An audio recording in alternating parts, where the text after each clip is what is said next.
तो ये शायरी उस लड़के के लिए है जिसकी मोहब्बत की शादी हो रही है।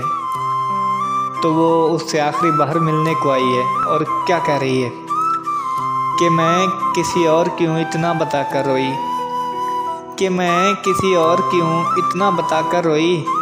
वो मुझे मेहंदी लगे हाथ दिखा कर रोई, और इसमें कसूर मेरा नहीं ये कुदरत का फैसला है। इसमें कसूर मेरा नहीं ये कुदरत का फैसला है। लिपट के मेरे सीने से इतना बता कर रोई, और मुझ पे कर्ब का तूफ़ान हो गया आइल, और मुझ पे कर्ब का तूफ़ान हो गया आइल। जब वो मेरे सामने ख़त मेरा जला कर रोई, और मेरी नफ़रत और अदावत पिघल गई पल में, और मेरी नफ़रत और अदावत पिघल गई पल में।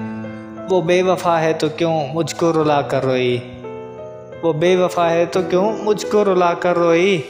और मेरे सब शिकवे एक पल में बह गए दोस्त, और मेरे सब शिकवे एक पल में बह गए दोस्त। जब वो झील सी आँखों में आंसू सजा के रोई, मैं किसी और की हूँ इतना बता कर रोई।